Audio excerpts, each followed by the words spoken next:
A lo largo de los siglos, el pueblo cristiano fue reconociendo como libros inspirados por Dios, no solo a los protocanónicos, sino también a los deuterocanónicos.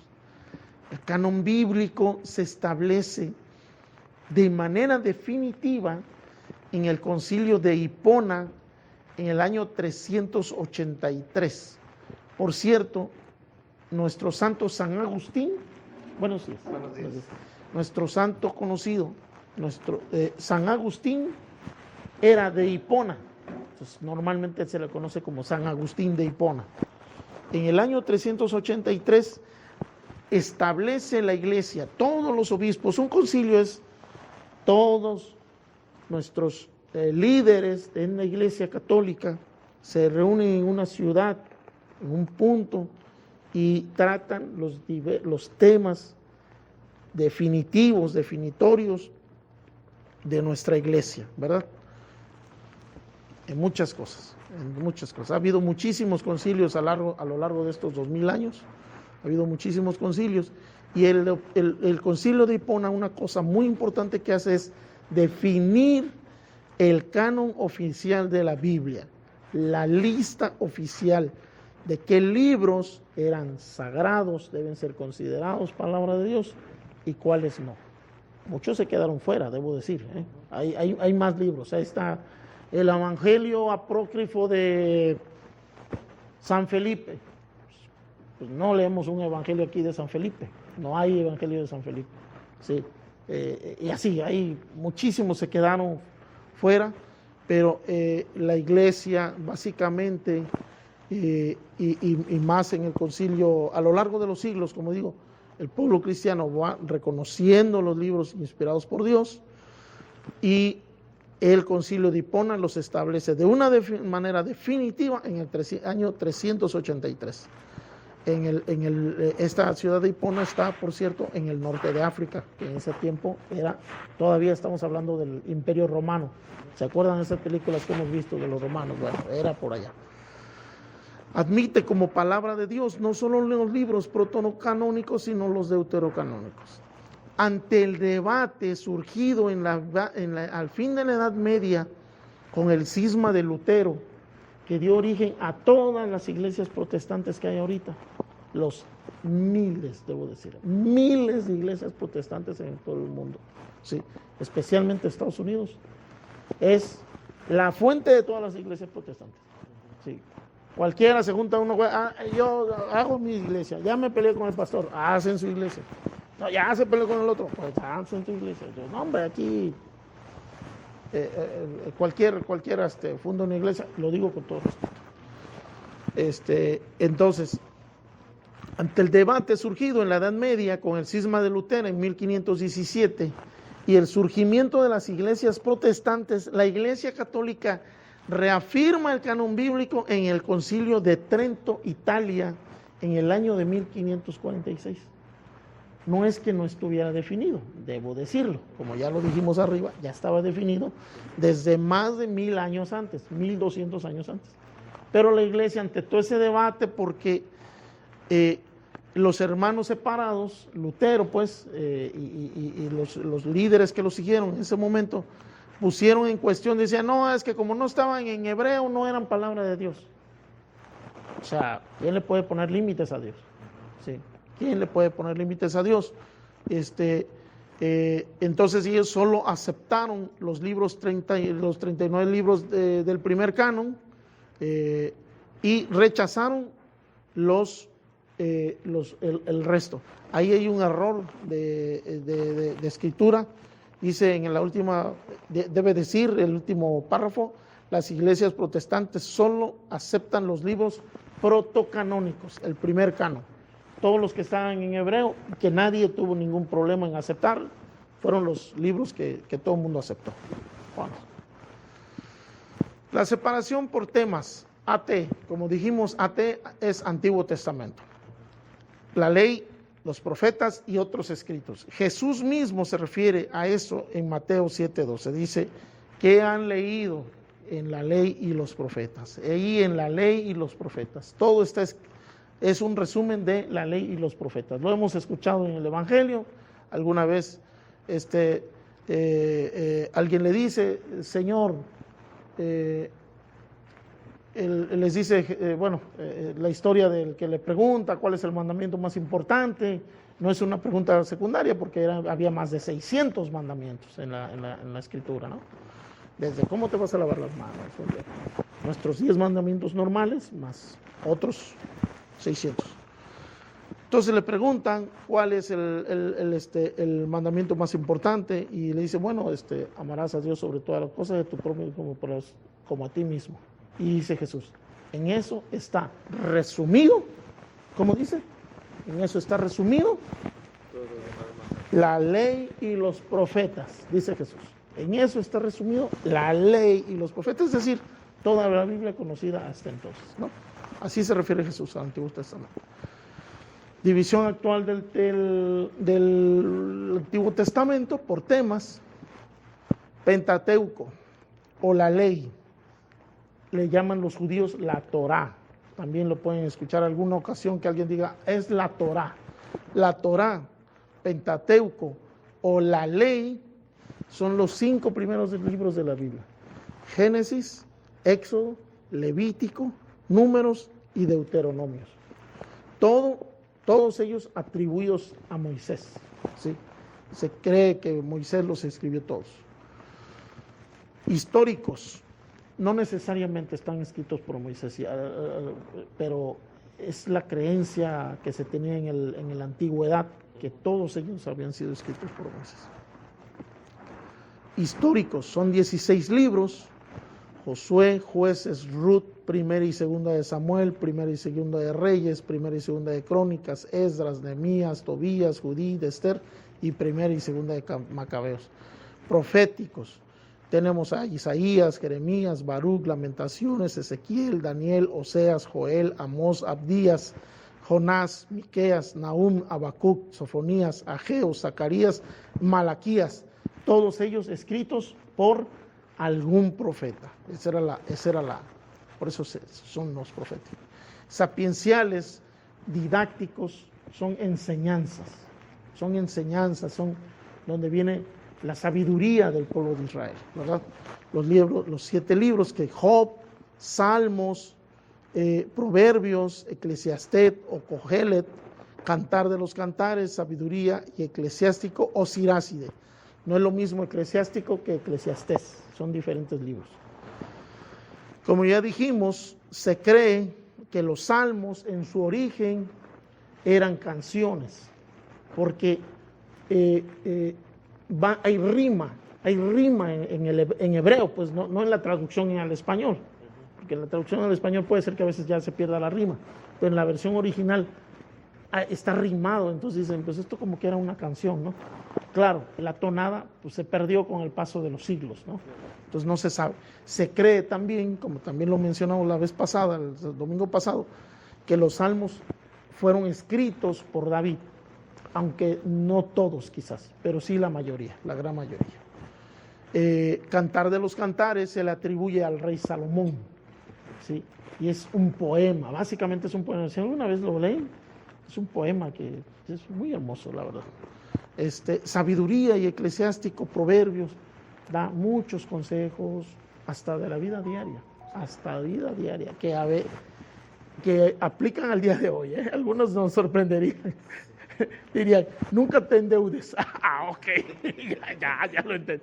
Bueno, ya no lo dijeron hace más de 2000 años y todavía lo seguimos haciendo. Bueno, esas son cosas interesantes que surgen por ahí. Bueno, algunos libros eran tan grandes que con el tiempo se dividieron en 2 partes. Como tenemos Primera y Segunda de Samuel, Primera y Segunda de Reyes, Primera y Segunda de Crónicas, ¿sí? Continuamos, por favor.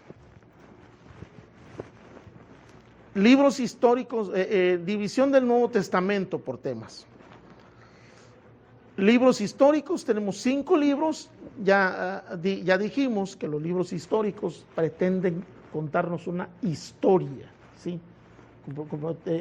Como su nombre lo dice, nos dicen, Jesús salió de Jerusalén y se fue a Nazaret. Al llegar ahí hizo esto, después dijo lo otro, aquello.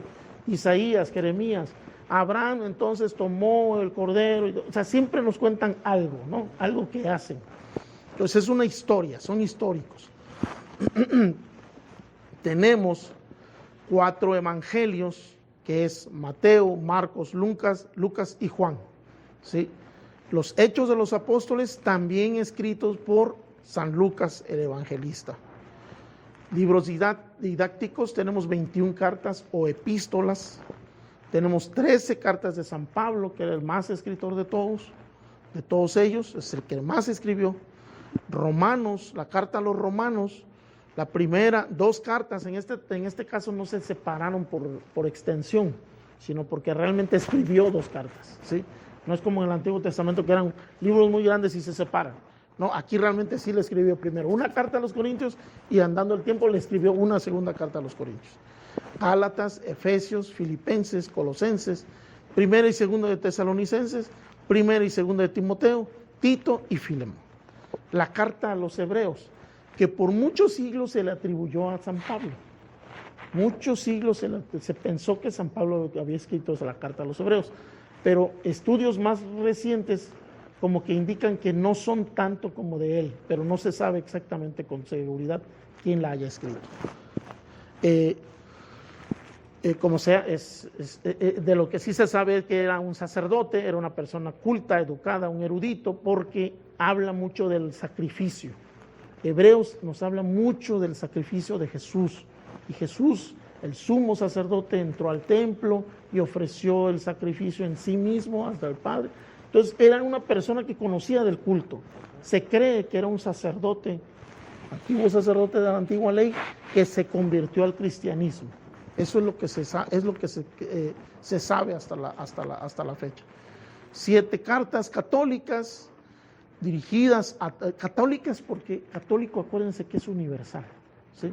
Entonces, las cartas dirigidas a toda la iglesia no van, a diferencia de Pablo, que le escribe a una comunidad cristiana, la comunidad de Corinto, la comunidad de Éfeso, la comunidad de Filipos, ¿sí? Estas cartas van dirigidas, no tienen un destinatario, sino van a toda la iglesia. Entonces son las cartas de Santiago, la primera y segunda de Pedro, primera y segunda de Juan y la de Judas Tadeo, ¿sí? Libros proféticos, tenemos un libro en el Nuevo Testamento que es Apocalipsis o Revelación, también en algunas traducciones, que es del evangelista y apóstol San Juan, el que le escribió el Evangelio de San Juan. Bueno, aquí están todas las abreviaturas, no las puedo leer todas, digo, fue un gran esfuerzo meterlas en una sola lámina, pero les puedo compartir esta presentación, si ustedes me dan su teléfono, se los puedo pasar. Las abreviaturas, solo voy a checar algunas de las primeras. Génesis es gen o gn, Éxodo es ex, Levítico es lev o lb, ¿sí? Casi siempre se toman las primeras 3 letras o primeras 2 consonantes del nombre del nombre del libro, sí. Por ejemplo, Isaías es is, Jeremías es ger o jr, también en una abreviatura nada más de solo 2 letras, jr, y bueno, y así sucesivamente. Esa es la idea. ¿Cómo podemos,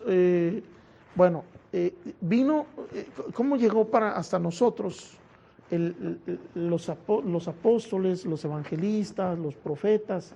Nadie le puso capítulos y versículos, ¿sí? Nadie. En el pasado y durante más de 1000 años, mucho más de mil años, por siglos, la Biblia no tuvo separación en capítulos. Entonces, debido a la extensión de los libros y para facilitar la búsqueda y referencia de una cita en la Biblia, el obispo Esteban Langton de París separó la Biblia en capítulos en el año 1214, ¿sí? Hace como unos 800 años, más de 800 años. Separó la Biblia en capítulos, no le puso versículos, solo capítulos, pero ya hizo más fácil la búsqueda. La división en versículos la hizo Santos Pagnini 300 años después, en el año 1528, le puso versículos. La división en capítulos y versículos trata de respetar orden de ideas, no la longitud. No dijo, a ver, aquí con la reglita, no, de aquí para acá. Ok, capítulo 1, pum, capítulo 2, no, sino como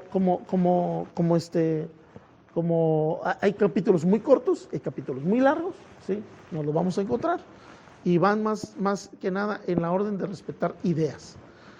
Sin embargo, en algunas ocasiones podemos encontrar una división, no es una división perfecta, de todos modos,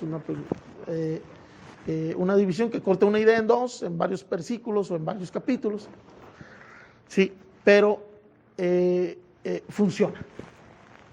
Aunque no es perfecta, funciona. Entonces, la división de la Biblia en capítulos y versículos es ampliamente aceptada, fue ampliamente aceptada en todo el mundo judeo-cristiano. Es decir, que podemos ver Biblias judías con el mismo capitulado y versiculado, Biblias de los hermanos separados, todas las Biblias en todo el mundo, sean de la vertiente que sean, católicos, ortodoxos, protestantes, todos llevamos, fue aceptada, fue adoptada en todo el mundo, tanto por judíos como por cristianos. Continuamos. Entonces, esta es una parte importante que no debemos perder. ¿Cómo se cita la Biblia? Cuando tenemos, por ejemplo, aquí como un ejemplo está la parábola del hijo pródigo, ¿sí? Lucas 15, 11-32. Nos está diciendo, nosotros vamos a ver así, parábola del hijo pródigo, LC 15, 11-32. Lo que nos está diciendo es que vamos a leer el Evangelio según San Lucas, capítulo 15, el capítulo 15 va seguido por una coma. En nuestra manera de citar de los católicos, nosotros ponemos una coma. Los hermanos separados ponen 2 puntos, ¿sí? Pero para que también lo sepamos. Pero los católicos citamos con una coma. Esta es una coma, de ahí vienen los versículos. Versículos del 11 al 32. Así, es del 11-32. Es la manera más sencilla de citar. Lucas 15, 11, del 11 al 32. Otra, un solo versículo. Tanto amó Dios al mundo que le dio a su Hijo único para que todo aquel que crea en Él no se pierda, sino que tenga vida eterna. Juan 3, capítulo 3, versículo 16. Evangelio según San Juan, capítulo 3, versículo 16. Y eso es todo. Dice otra cita. Ustedes escudriñan, le dice a los judíos, ustedes escudriñan las escrituras porque creen encontrar en ellas la vida eterna, pues ellas dan testimonio de mí. Sin embargo, y es uno de los reclamos que Jesús todavía nos tiene hasta la fecha, ustedes no quieren venir a mí y tener vida. Qué duro ese reclamo es. Lo dice Jesús también a Santa María Margarita Alacoque. Le dice, este es el sagrado corazón de Jesús que tanto ama a los hombres y ellos tanto han despreciado. Es un reclamo duro, Bueno, este es Evangelio según San Juan, capítulo 5, versículo 39, y trae una S aquí. Dice, ¿qué es esa S? La S quiere decir el versículo que estamos leyendo y el siguiente. Sí, versículo 39, y ya no le ponen guión 40. Nada más 39 S, o sea, 39 y el 40. Si tiene 2 S, es 39, 40 y 41, como aquí. Juan 39, S es 40 y 41. Ya no necesitan ponerle la raya y hasta el 41. Si son más de 3, entonces sí no se le pone S, no. Entonces ahí sí ya, si son más de 2 versículos, entonces sí ya se le pone el guión. Es del 39-42. ¿Sí? Si tiene un punto, Juan 39.42 vas a leer el 39 y de ahí te brincas hasta el 42. ¿Sí? Y podemos tener citas un poquito más complejas, más rebuscadas, que dices Juan 35, del 39 al 42 y de ahí hasta el 46. De ahí te brincas hasta el 46, ¿verdad? Entonces, esa es la manera de citar de la Biblia. Bueno, vamos a parar aquí. Me extendí un poquito más hoy para tratar de aprovechar lo más que se pueda. En todo es la unidad de la Biblia. Déjenme nada más abordar esta última parte. Con todo de que la Biblia se escribió a lo largo de más de 1500 años, que fue escrito por algunos de los escritores eran sacerdotes, otros eran profetas, otros eran historiadores, fueron escritos por muchísima gente de a lo largo de diferentes siglos, de muchos siglos, de más de 1500 años de escritura, que empezó hacia el año 1400 antes de Cristo, se terminó de escribir hacia el año 100 después de Cristo, lo último que se cree que fue escrito fueron los escritos de San Juan, el Evangelio y el Apocalipsis. Hay una unidad, a pesar de todo eso y tanta gente que escribió, que participó por la inspiración divina en la escritura de la Biblia, se tiene una unidad. Hay una unidad. Y la unidad está precisamente en lo que ya habíamos dicho un poco antes, es en esto. ¿Qué es la Biblia? Es la revelación de Dios, es la palabra misma de Dios revelada a la humanidad. ¿Sí?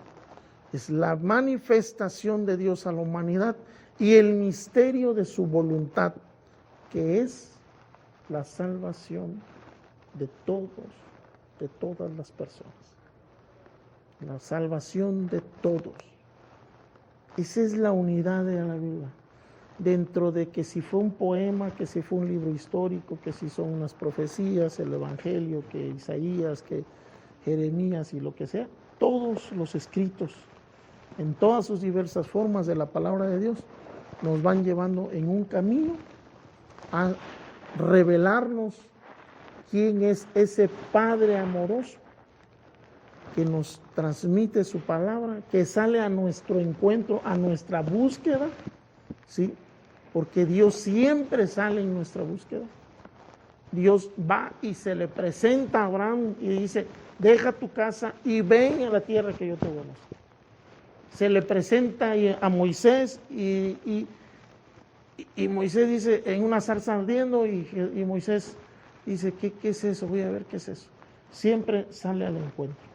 Jesús viene a nuestro encuentro, encarnándose en el vientre de María, sale al encuentro siempre en la resurrección a las mujeres que lo andaban buscando, sale al encuentro de los discípulos de Maús. ¿A dónde van ustedes? Sale a nuestro encuentro. Siempre es un Dios que sale a nuestro encuentro para hacernos conocer el gran amor de su voluntad y que Él quiere llevarnos a la casa del Padre. Precisamente como lo vamos a leer hoy, cuarto domingo de Pascua, en la lectura que se celebra el buen pastor.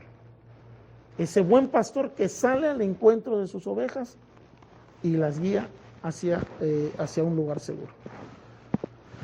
No sé si tienen alguna pregunta, alguna duda. Bueno. No, todo está muy bien. Ok, vamos entonces a ponernos de pie para darle gracias a Dios. En el nombre del Padre, y del Hijo, y del Espíritu Santo. Amén.